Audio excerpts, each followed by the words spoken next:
Attila Petschauer was born in 1901, and in 1923 won the bronze medal in the European Championships for the individual saber competition. In 1928 in Amsterdam, Petschauer was awarded the silver medal for the individual saber competition. He won gold medals in the team saber competition at the Olympics in Amsterdam and Los Angeles in 1932. He was a very famous athlete. He was a Jew. And as a famous athlete, at first, he was exempt from being drafted into the labor units that were established by the Hungarian government. There's different versions to the story about what happened to Petschauer, but this is the one that's usually told. He was in the Ministry of War one day when he saw a high-ranking officer, and the high-ranking officer looked at him and said, "Petschauer, you stinking Jew." And Petschauer was a man with a lot of self-confidence and felt a great deal about his achievements, and he went up to the officer and he slapped him in the face. Well, the officer didn't take it lying down, and he arranged for Petschauer to be drafted into a labor unit, into a company called the 101/4 TMZ. And he was to be drafted the next day, and he was sent to the train station. He had no time to organize. He didn't have any warm clothes. He didn't have any other supplies with him. And he was sent to the Eastern Front to a company in a place called Davidovka. When he arrived there, the commander of the unit was a man named Lieutenant Colonel Kalman Che. And Kalman Che had also been in the Olympics, the same Olympics Petschauer had been in 1932. Che had been part of the equestrian team. So Che knew who Petschauer was, but he didn't help his fellow teammate from the Olympics. Instead, we know that he gave orders to hound Petschauer and to treat him badly. A physician by the name of Lyle Shomerai wrote a diary, and he was there at Davidovka on June 9, 1942, and he wrote, "Attila Petschauer, the former world fencing champion, is here among them. By now, his arrogance has been beaten out of him. He's been slapped in the face so often." The story goes that just before the Soviets attacked the Hungarians on the Stalingrad line on a place called Voronezh in January of 1943, it was minus 35 degrees. And the officers ordered that Petschauer be stripped naked, tied to a tree, and they threw water on him, and he froze to death.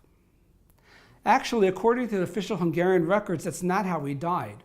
The official records say he was missing in action on January 12, 1943. And there's another document that says he died in a field hospital at that time.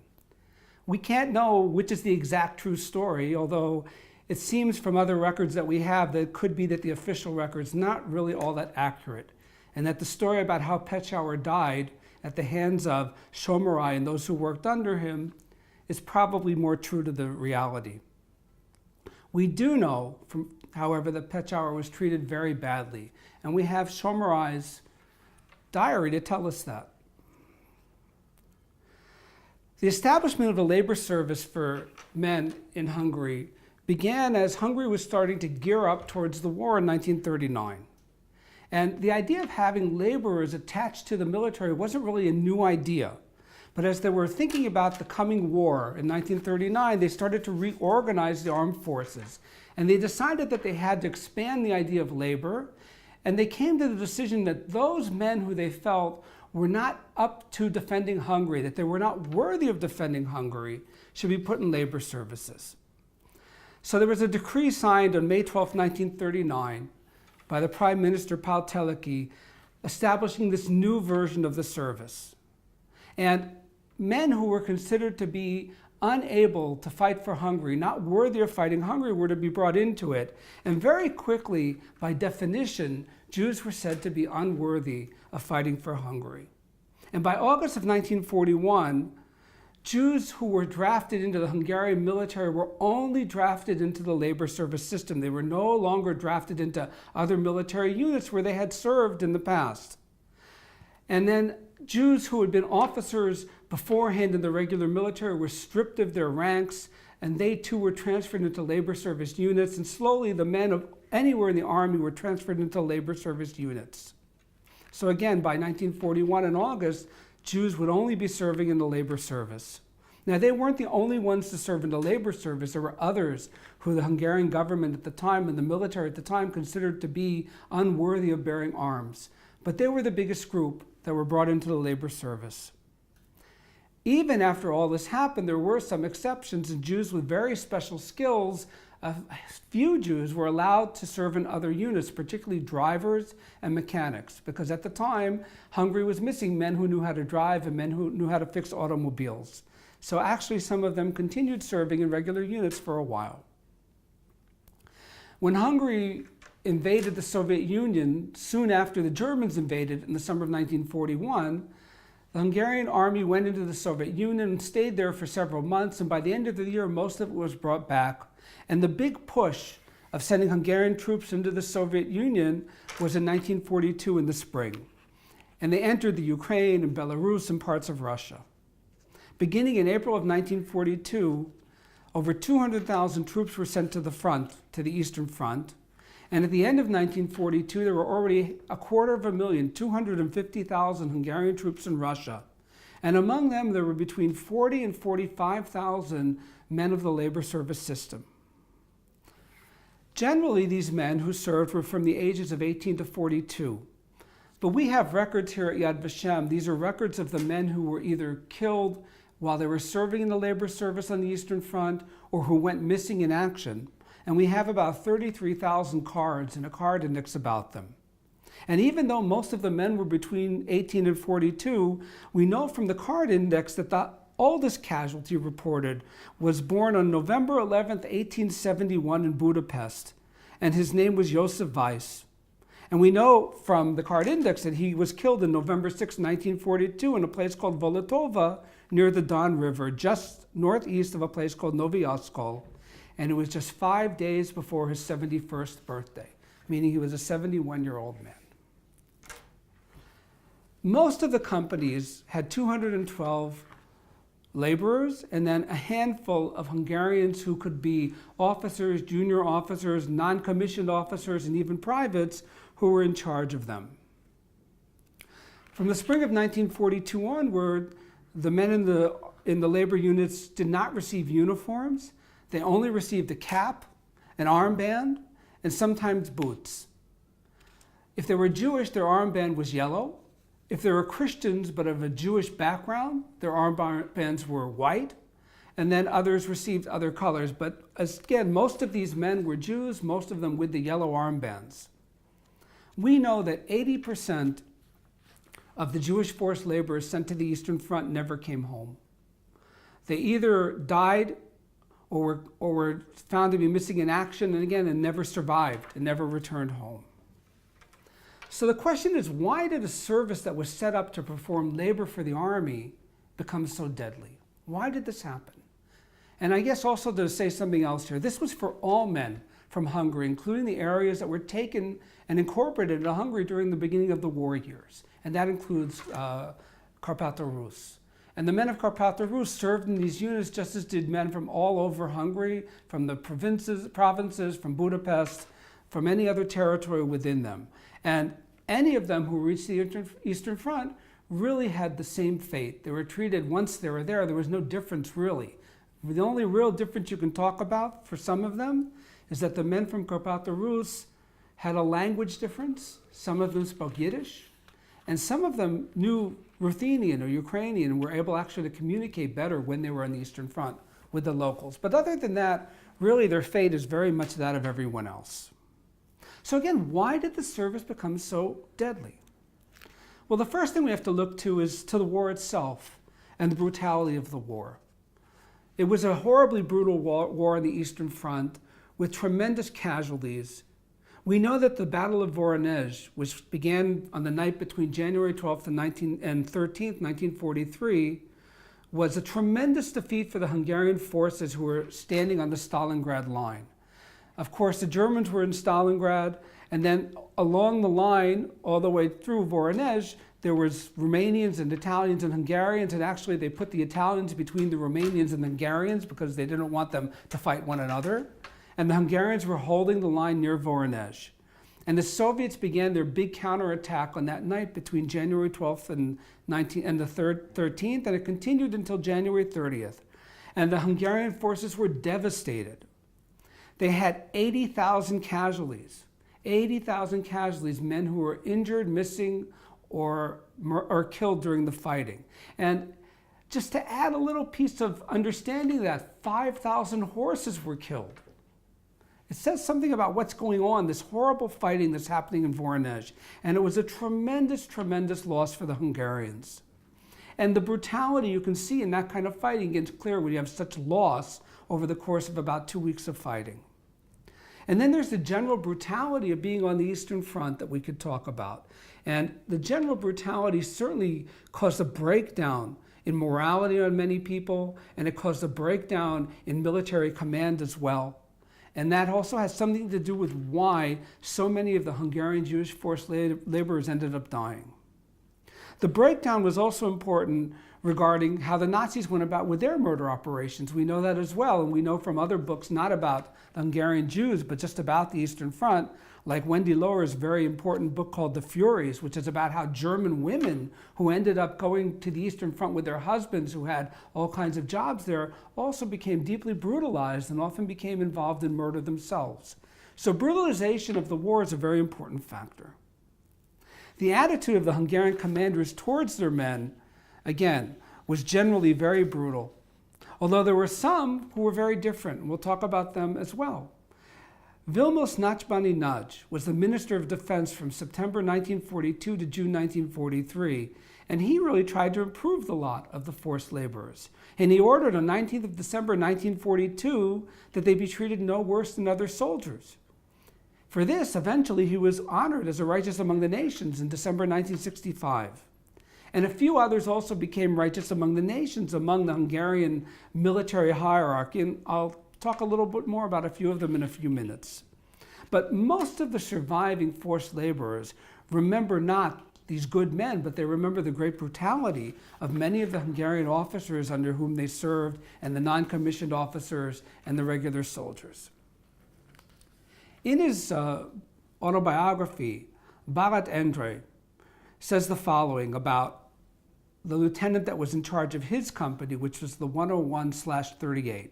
And the first lieutenant's name was Gecho Gyula. And in his autobiography, Bharat Endre, he quotes Gyula, quotes this lieutenant. Now, he can't quote him really, because he doesn't remember exactly what he said, because he said it a while before he wrote the memoir. But I'm sure he remembers the feeling of what he said. And so this is how he quotes Gecho Gyula. He starts, "Listen to me. I hate you. It's right. I'm a frank man. I tell it. Don't believe that I'm afraid to say it. I always hated. Moreover, I'll always had hatred for you. Do you understand? I don't deny it. I'm not ashamed of it. Moreover, I'm proud of it. And you won't think that I came here because of my own will. I am a soldier. I go wherever I'm sent. Now, I was sent to this bloody, dirty slave labor company. Why was it me, would somebody ask? I'll tell you, because they know me. They know First Lieutenant Gecho Gyula, who never kept his feelings in secret. They know that I hate you. Above all, they want me to pull your dirty skin off. I always executed orders. I'm a soldier. I'm merciless. Merciless. I'm a man, but more I'm a soldier. Do you understand? I'm a man, but you are not. Now I can tell you only that you will die in my arms, you dirty, stinking Jews. You will all die. Understand? Answer me." So this is how he remembers his lieutenant addressing them. And again, this hatred was felt by many of the staff towards the Jewish forced laborers who were under their command. And so there's no question that anti-Semitism very much lay at the root of the mistreatment of the men. And anti-Semitism in Hungary certainly just didn't come on the scene in World War II. It has long roots in Hungary. We have to understand that Hungary, like many of the countries of Europe, had people who hated Jews and had people who were more pro-Jewish and people in the middle. But certainly many anti-Semitic ideas were there and deeply rooted, and enough people believed them. And some of those people, again, became commanders of these units and the soldiers involved with them. Even if they didn't have outright anti-Semitic ideas, some of the more simple soldiers sometimes said to some of the forced laborers, listen, You must have done something wrong to have been put in a unit like this. Because their logic said, why would somebody be here if they hadn't done something wrong? So even if they didn't have anti-Semitism outright, perhaps, they believed that these men were being punished, and rightfully so. That's how they understood them. Of course, conditions on the front were very difficult for everybody on the Eastern Front, but even more so for the labor servicemen. First of all, they had to provide their own clothing. And when it wore out, they got no new supplies. And especially in the horrible winters, and you can imagine the winters in the Ukraine and in Russia and in Belarus, how cold they could be, -30, -40, with clothing that wore out, or having to begin with, somebody like Petchower came without the supplies he needed to begin with, how much they suffered just from the elements. And as I said, if clothing wore out, unlike a regular soldier who perhaps could get some new piece of clothing or some supplement, they got nothing. We know that many of the Hungarian officers, non-commissioned officers, and regular soldiers who were with these units stole from the men or extorted things from them. On their way to the Eastern Front, almost all of the units passed a place called Novi Oskal, which was where the Hungarian headquarters were near the Don River. And we know that routinely, as the men passed through, they would go through a place where there were Hungarian gendarmes, and the gendarmes, often working with the commanders of the specific companies, would steal everything they could from the men. They would take all of the things away from them that were of any use, and then they would go on further into take their positions without having anything really, taking anything of value from them. We know that in the field, it was very common for the Hungarian soldiers to take from the food supplies that were allocated to the forced laborers. Even after Nagy Bacsony Nagy told them that they had to get equal supplies, that didn't help because their commanders were still taking things from them.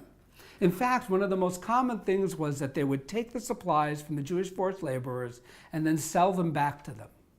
Now, they weren't allowed to have Hungarian money on the front, and if they were using Hungarian money, they could get in trouble for giving that to them. So what was the system that evolved?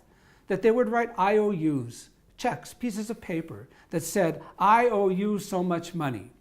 And when the Hungarian soldiers would go back on leave and go back to Hungary, they would find the families of the men and just present them with the IOUs, and the families would pay. And that's how the men would eat. In many, many instances, that's how they were able to eat.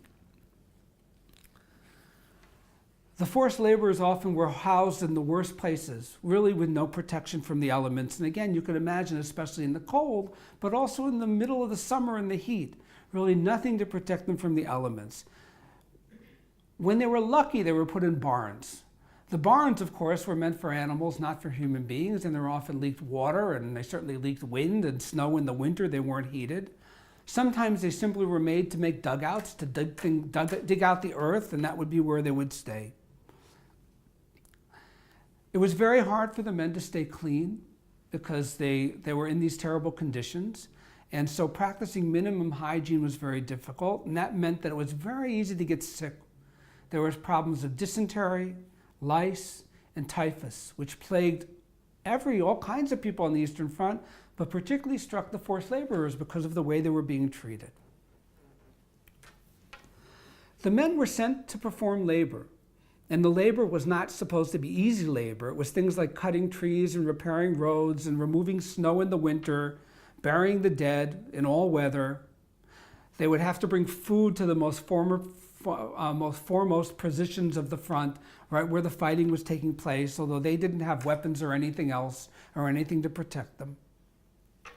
But in addition to this very difficult work, again, they were treated with great cruelty. Gratuitous cruelty was a part of almost everybody's memoir and everybody's testimony, again, except for the few instances where their commanders were really human beings. In most cases, they were just treated terribly. And we have evidence in some of the post-war trials that were held in Hungary. There's a trial of a man named Béla Dravai. He was the commander of the 109/1 TMZ company. And at his trial, they made clear how he harassed his men. Dravai would like to order the men to sing out loud, and when he thought they weren't singing loudly enough, he would make them swim in the nearby river in full gear.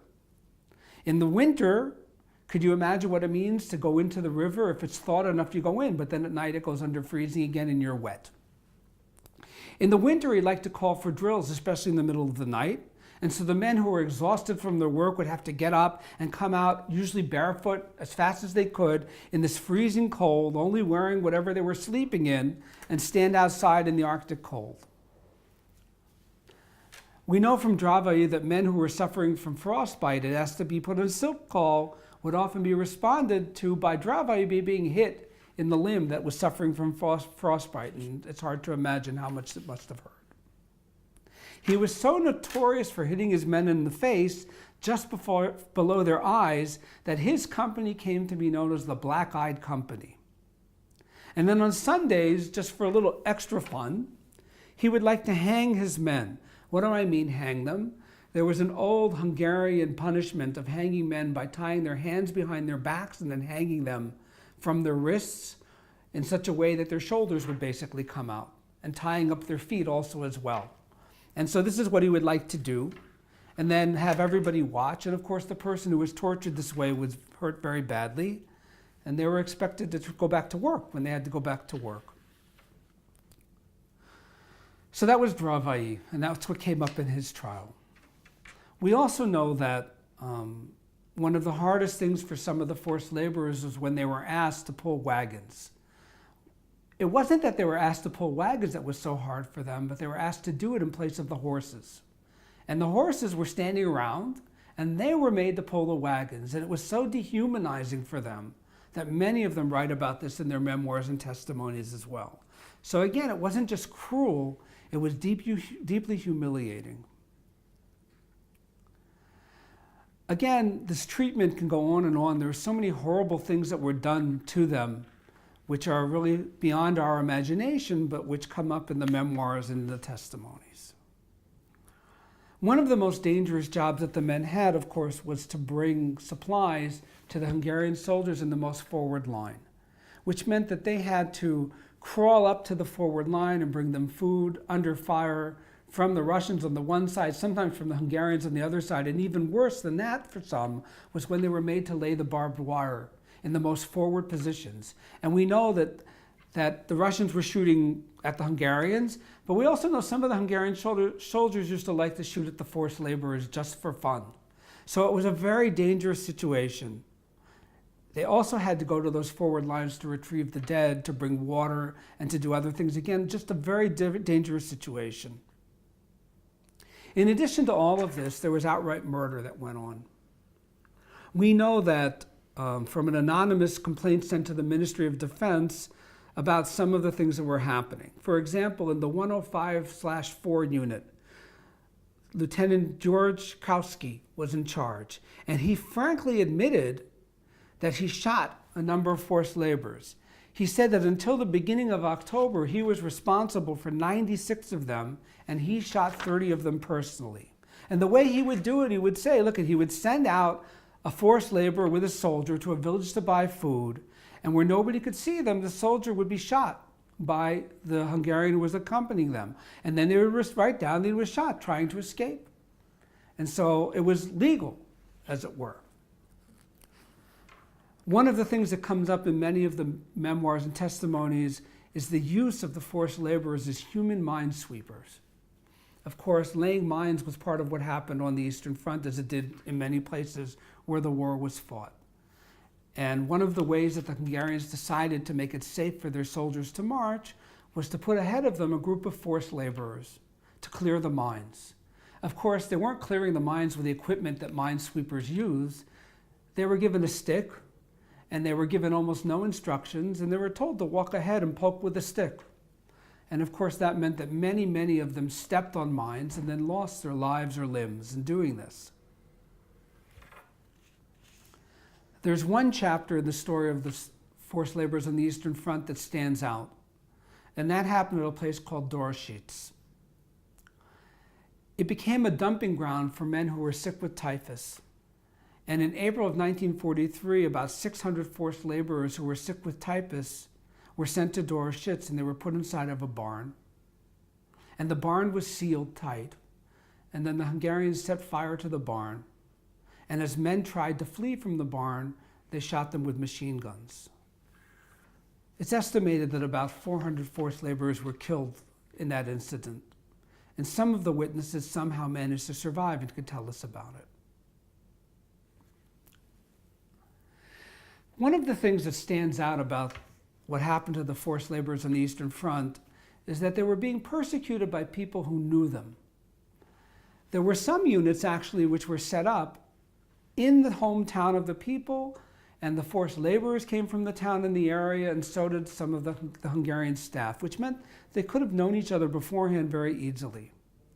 But even in addition to that, they spent time together on the Eastern Front. That means that the Hungarian commanders knew who these Jewish forced laborers were. Sometimes they knew them better, sometimes less, but they weren't strangers.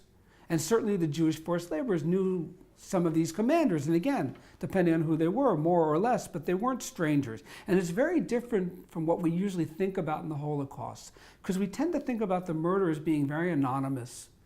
Auschwitz, Treblinka, Belzec, Sobibor, Chelmno, Majdanek.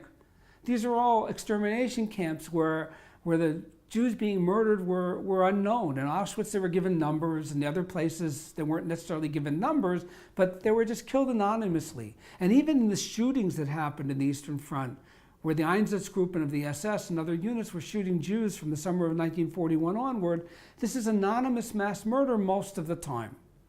It is true that sometimes in those situations, some of the locals were involved and did know some of the Jews that were murdering, but the way we see it is this anonymous, mass, systematic murder of Jews.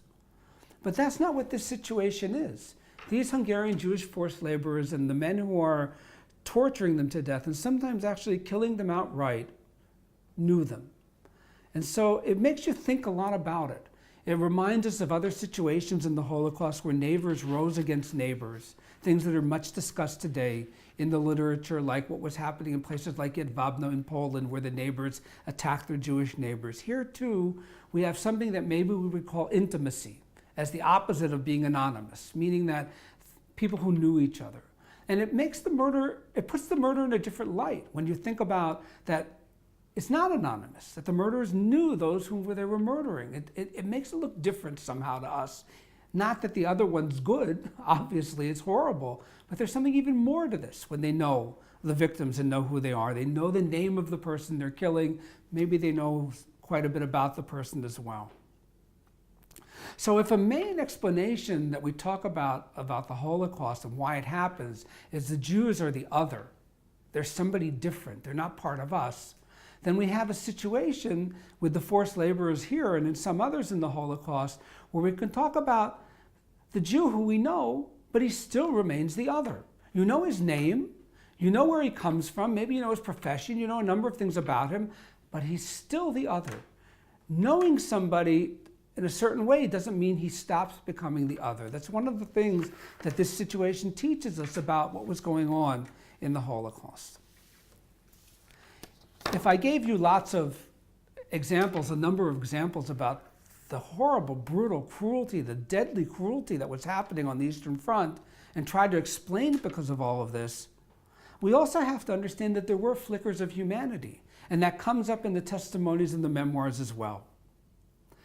Elmer Shalai wrote a memoir, and he writes that in December of 1941, he was with his friend, a fellow named Bendets, and they were marching near a place called Yekaterinovka.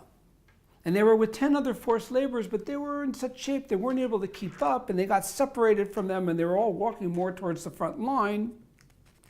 And finally, the two of them arrived alone in Yekaterinovka. And they asked a soldier for directions, a Hungarian soldier. And he actually answered them in a very civilized way. And he says, he's writing about this already made us feel good. I mean, he answered us like a human being. But still they got lost even when he gave them directions. And then suddenly they saw a corporal, and they started a conversation with the corporal. And it turned out that the corporal was responsible for a barn for horses. And they asked if they could go into the barn to warm up, and he agreed. And so they were in the barn warming up.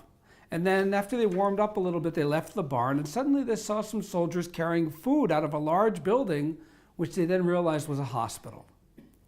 And they gathered up courage to go into the building, and they went into the building. And a soldier there led them to the cook, who was also a corporal. And the cook immediately sat them down next to a heater and brought them some warm bean soup and some bread. And as they were eating, the cook watched, and they saw that the cook was crying. He was looking at how horrible these men looked, at their rundown state, and he was crying. And then he noticed the men were starting to scratch because they had lice. And as it heated up, the lice started to run around, and they started scratching. And they didn't want to scratch themselves. They didn't want to seem so primitive in front of this cook who was treating them well. But the cook turned to him and said, don't be ashamed, scratch yourselves. It's the fault of those who have treated you this way that you have lice, and they should be ashamed and not you. The laborers were stunned by this unexpected expression of human kindness, so stunned that they said they forgot to scratch. And they both ate their fill, and when they got up to leave and thank the soldier, the cook shook their hands. And before they could leave the kitchen, he told them to go to the bathhouse and tell the attendant on duty that he, the cook, had sent them. And the cook explained that not only should they be allowed to bathe with hot water, but they should be given disinfectant to kill the lice in their clothes. So when they approached the bathhouse, they were still a little fearful, thinking it was a lot of chutzpah to expect somebody else to treat them so well again. But after about half an hour, the attendant, who was an older soldier, showed up, and he said, wait a little more till the water gets hot enough. And then he called them in when the water was ready, and he gave them towels, and he sent their clothes out to be disinfected. And then he brought them some potatoes to cook in the hot water while they were waiting, or in the heat in the fire while they were waiting. And Salai wrote, we started weeping silently. We could not control our nerves. They were numb to rawness, but responded to the deep and unexpected manifestation of goodness. Because we lived as crushed worms, these human gestures reminded us that once we also counted as human beings. So while they were cooking their potatoes, a Hungarian sergeant showed up and said, who are these men? And when he found out that they were labor servicemen, he got angry at the old soldier who was in charge of the bathhouse. But the soldier, the attendant, said, listen, I knew them from back home, and they used to be good to me. And so I wanted to pay them back a little bit. So the sergeant left and instructed the forced laborers when they were done to fill up the water urns in the yard before they left. And then they went out to fill the urns, and the old soldier refused to let them do it, and he did it. So after a while, the two labor servicemen managed to get this old soldier to tell them his name, and he told them that he was Lance Corporal Madai from Mishkoltz, and they promised him that they would visit him after the war. And then Madai did one last nice thing before they left. He gave them some vitamins. So they were talking among themselves, Shalai and Bendit, and they concluded that men like this were the true Hungarians, not the ones who had been treating them so badly, that these were the true Hungarians. Now, there's some officers in the slave labor units who actually really were like these true Hungarians. One of them's name was Bela Kalman Kirai, who was from Kaposvár. And he graduated from the State Military Academy, and then he served as an officer in World War II, and eventually became General Kirai. And he said that he had served with a battalion that was a large one with 400 Jewish slave laborers. And he disobeyed orders from his superiors, and he put the men under his command in Hungarian uniforms, and he tried to treat them humanely. In 1944, he too was captured by the Russians, and he was sent to Siberia. And on the way, he and 24 of his men managed to escape from the train, carrying them towards Siberia, and somehow they managed to walk back over the Carpathian Mountains and into Hungary. In 1993, he was granted the honor of Righteous Among the Nations for the way he had treated his men. Another man is named Philip Lajos, and he was the commander also of a labor company. And he was in Galicia, in that part of Poland, Ukraine, Galicia, also with his men. And they were building bunkers, mostly under army engineers. And he too took care of his forced laborers as if they were regular soldiers, and he made sure that they would not be attacked by other officers around them. He shielded them. And after the war, the forced laborers testified on his behalf that Philip would not allow any food to be stolen, that he protected them from sadistic officers who would abuse them. And because of his treatment, these men remained in fairly good shape, and most of them survived. So as they were in retreat in 1944, he was supposed to send all the men to the Germans, but instead of doing this, Philip hid them in the forest. And again, they ended up surviving. In 1992, Lajos Philip was also given the title Righteous Among the Nations. So which was the real Hungary? The murderous Hungary or the kind Hungary? Well, the truth is, like in all the countries of Europe, both are true. But the sad part is that in this time, in this period, it was the cruel and murderous kind that really had the upper hand most of the time. It's the kinder Hungarians, the other ones, that show us what was possible. Because we're talking about Karpato Rus, I want to say a few words about part of their story, which is a little special, I think. There were about 16,000 forced laborers on the Eastern Front who fell into captivity under the Soviets. Actually, what happened to them, most of them, is that they stayed behind during attacks in order to become prisoners on purpose to escape the fate that they had.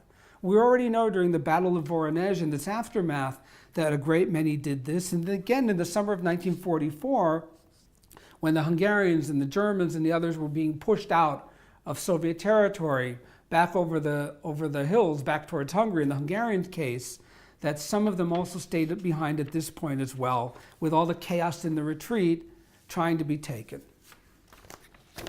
We have a number of testimonies about this. One is from a man named István Kósa.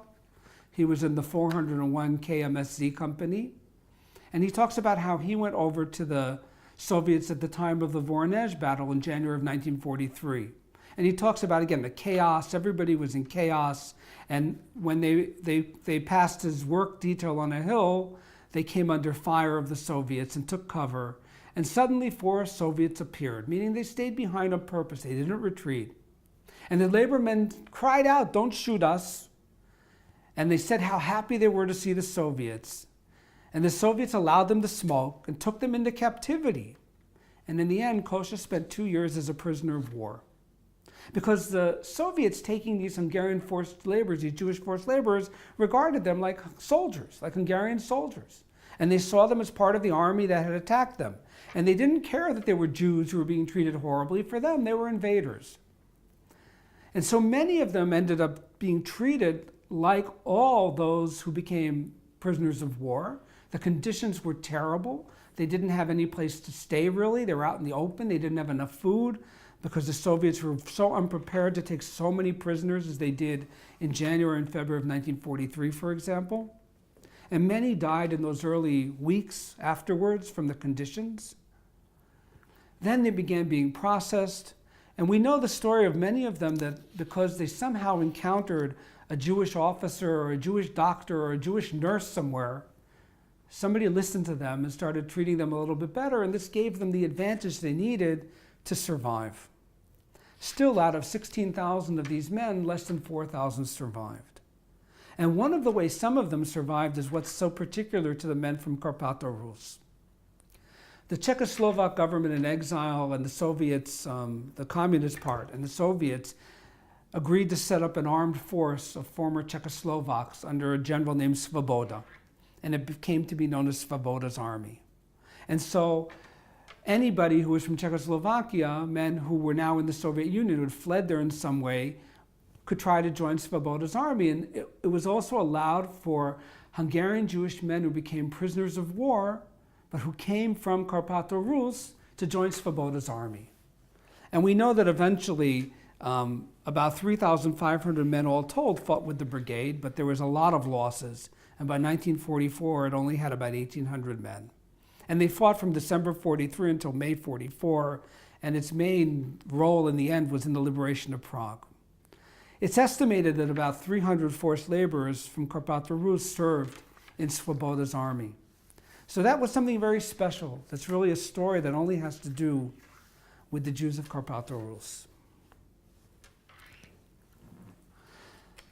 So the story of the forced laborers is something that happens mostly before the occupation of Hungary by Germany. Everybody in Hungary, or many people in Hungary, I won't say everybody, but certainly many people in Hungary would like to put all of the blame for all of the suffering of the Jews of Hungary and the territories of Greater Hungary under the Germans who occupied Hungary on March 19, 1944. But when we look at this story, this has really nothing to do with the occupation until near the end. Most of the suffering that the men had was at the hands of the Hungarians who minded them. And so today when we talk about looking at the Holocaust squarely and objectively and trying to understand what was happening, when we talk about Hungary, we have to understand this period. Because it's true that the deportations of most of the Jews of Hungary happened during the occupation under the Germans, even though it was the Hungarian Gendarmerie and Interior Ministry and local officials that had the most to do with actually putting the Jews on trains and sending them out. But still, you could say there's pressure of the German occupation. But this story doesn't have anything to do with the German occupation. This is a Hungarian story. And so it's so important for us to look at it. And it's a Hungarian story of Greater Hungary, of those areas that all fell under Hungarian rule in the period of World War II.